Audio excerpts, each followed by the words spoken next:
presentasi terkait prinsip pembelajaran. Kemudian yang kami hormati di 2050, terima kasih sudah mau menyempatkan diri hadir di acara yang sudah datang.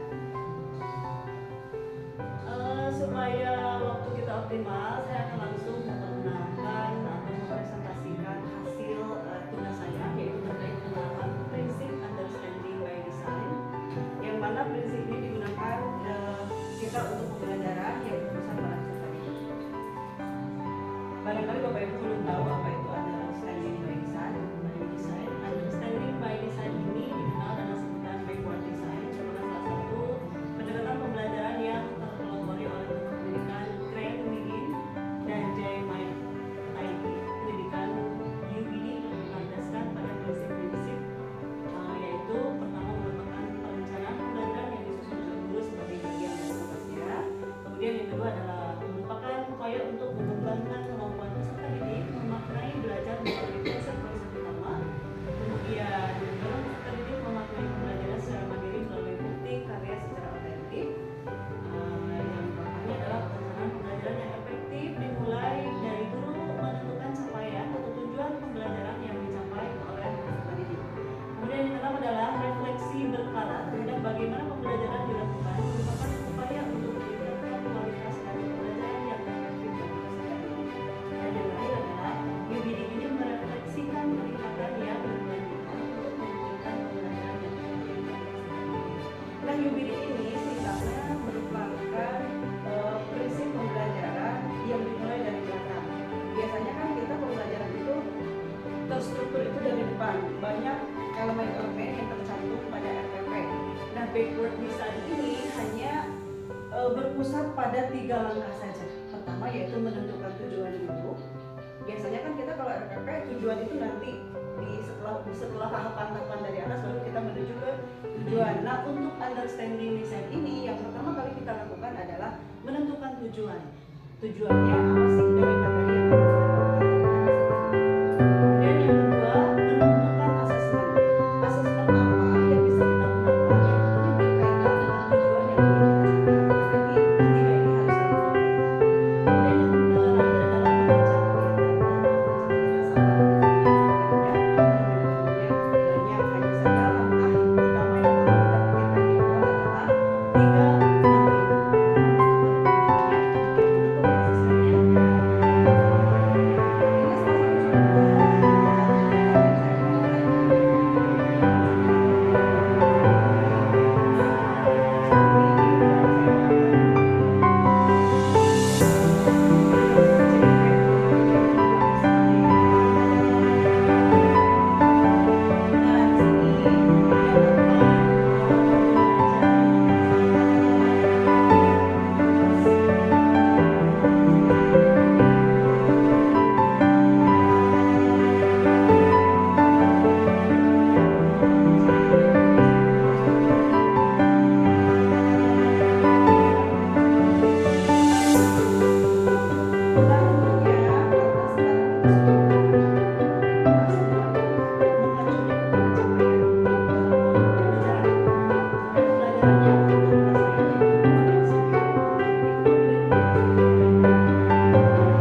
berbasis